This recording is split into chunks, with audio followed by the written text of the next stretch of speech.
Howdy friends, music lovers, Wes here checking in with another episode of the Vinyl Survivor. Hope everyone's doing well, having a great day. Let's go ahead and get into this. As usual, 10 albums up on the chopping block. Which ones survived, which ones didn't. So let's go ahead and get into it.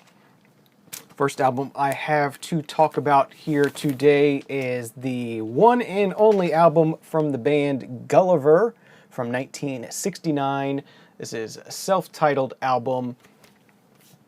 This band features Daryl Hall on keyboards and vocals of Hall & Oates. And his voice is very recognizable on here. You know, once you hear Daryl Hall, you kind of recognize his voice. This is more of a sort of early 70s, late 60s pop rock kind of group. It's pretty good. It's interesting that it's Daryl Hall. You know, there's some more rockin' tunes on here. There's some more poppier kind of rock kind of songs on here. Did not do very well. As I said, this is their one and only album. It is on the Elektra 4000 series. This is Elektra 74070. There is the Elektra Butterfly label that this album is on. So yeah, just a cool little unique piece of history there as far as it comes to Hall & Oates, Daryl Hall, you know, early musical career here. This is good. It's not great, but it is good enough to stay in the collection. I think I may want to hear it again, and it'll be cool to pull out and share with people if somebody's a Hall & Oates fan and tell them to check this one out. So Gulliver is staying in the collection. It survived. Next thing is an album that doesn't need much introduction. It's a classic. It's one most people know. It's Bob Dylan's fifth album, Bringing It All Back Home from 1965.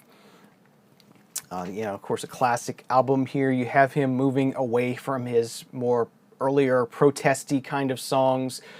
You have an electric side on the first side, and the second side is more of an acoustic side, but the songs are more sort of introspective kind of songs. Still very much Bob Dylan, still very, very well-written songs, well-polished songs, you know, really great lyrics and great music, and yeah, a classic here, and I do like this one quite a bit myself, even though it isn't the more protesty, political kind of stuff that I really like.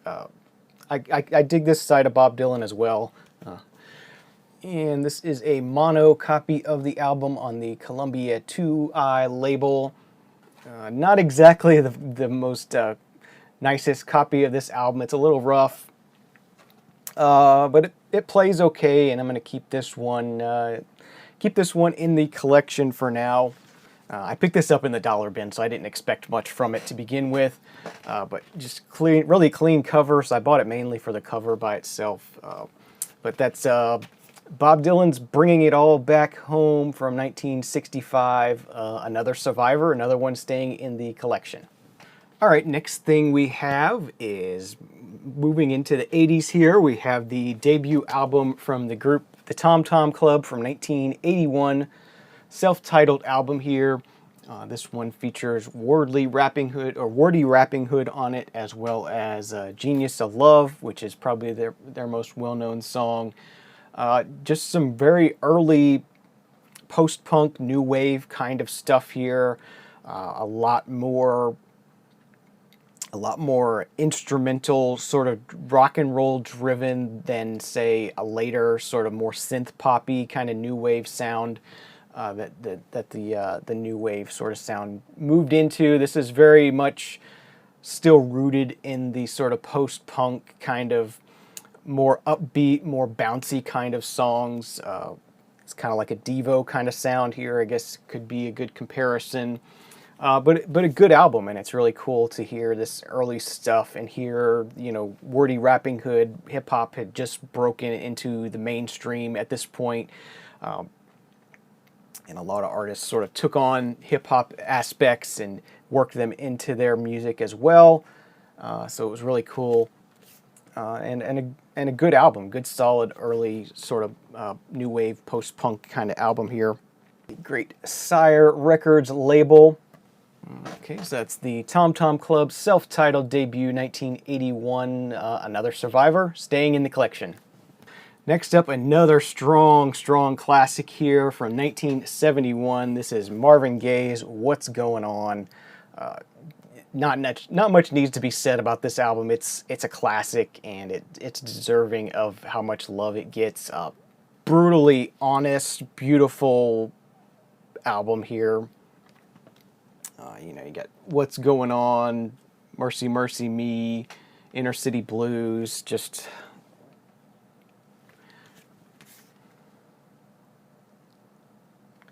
great stuff. This is an early pressing, so it is a gatefold still. With the research I've done, I believe this is a second pressing. It's a 1971 pressing, but it's not the first pressing in 1971. But just a classic soul album here, and one that, you know, they say everyone should have in their collection, and I agree. It's just a great album. All the way through, it's just one you want to sit down and listen to all the way through. And this one is on the Tamla Motown label, of course. So Marvin Gaye's What's Going On. This is a Survivor as well. It's staying in the collection. All right, next up, moving back into the new wave synth-pop sort of realm here, we have the 7th album from the band Ultravox. This one's titled Lament from 1984. This one features With Tears in My Eyes, which is the most recognizable track on here for me. Very much more of a synth-driven new wave sound here, kind of on the sort of same soundscape as like an OMD kind of sound here. Some very dark kind of new wave stuff here, as well as some more upbeat kind of stuff. Really good album. I was really glad to get the chance to hear this one. It's on the Chrysalis label, and it just has some song titles and notes on it.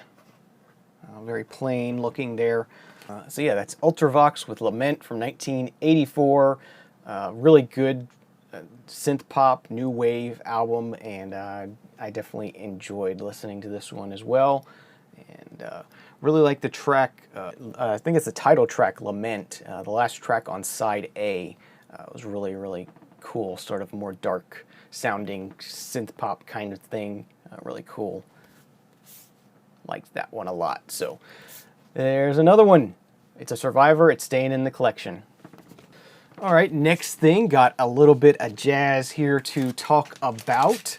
This is a live album from Larry Coryell and the 11th House. This is a live album recorded at Montreux Jazz Festival in 1974, but this wasn't released until 1978. It's on the Vanguard label.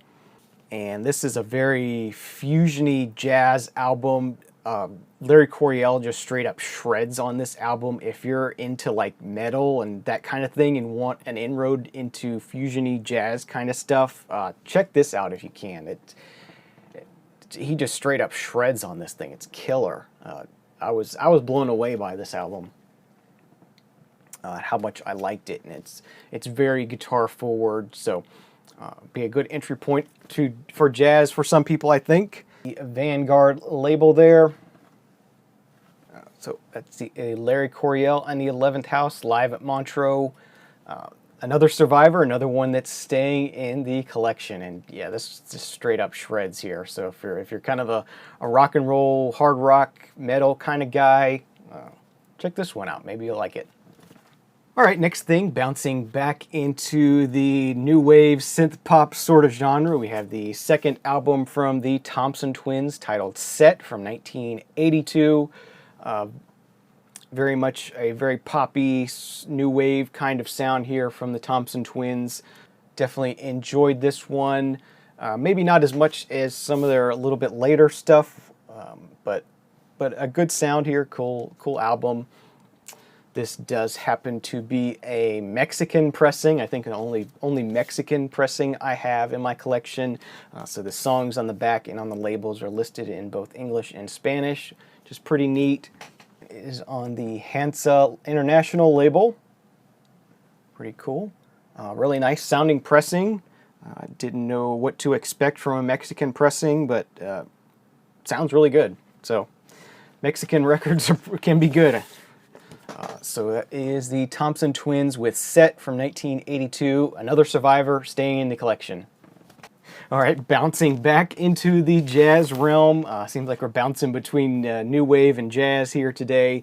But this is the album from Billy Cobham titled Crosswinds, 1974 on this one. Really cool fusion jazz piece here, really funky.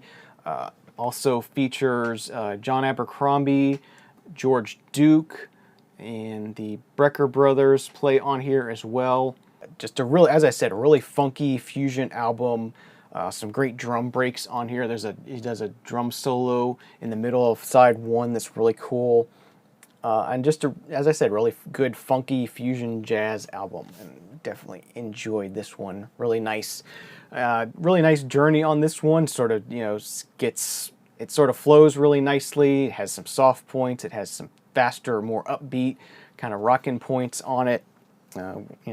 What makes a good fusion album. It's on the Atlantic label. So that's Billy Cobham's Crosswinds, another winner in my book, another one staying in the collection, another survivor. Check it out.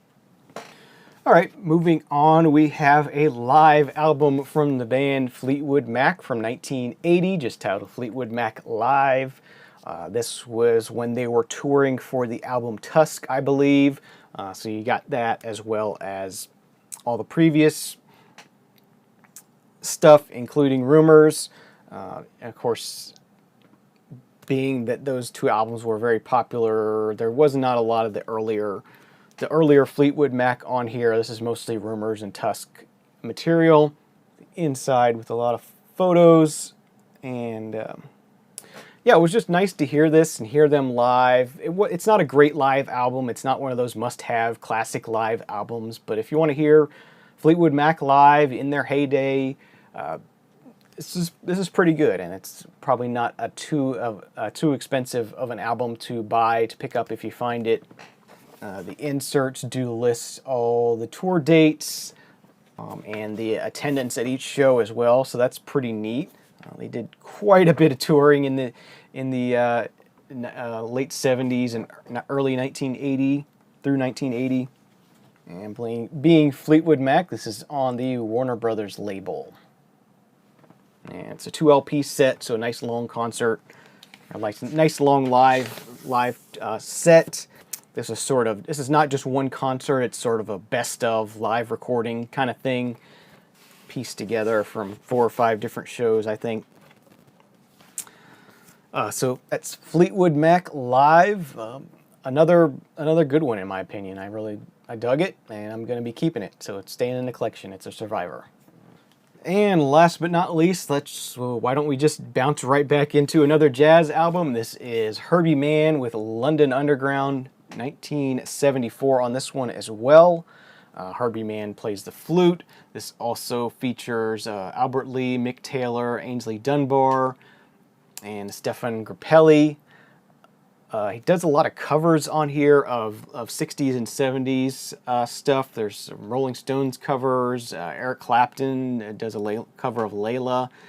Does Donovan's Mellow Yellow, Whiter Shade of Pale, You Never Give Me Your Money, Beatles stuff. But really good, really enjoyable, sort of light fusion kind of stuff here, I guess you could say. Being a flutist, it's not real rockin', but it's good, and it's good. I liked it a lot.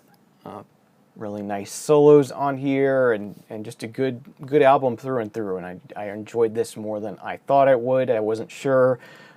I was kind of thinking, yeah, he's a flutist. I don't know. Some of his covers are kind of cheesy, but I really dug this one a lot, and enjoyed their take on these songs, and really good. And there it is, another one on the Atlantic label, and this one is confusing as hell because there's a side A and then a side 1.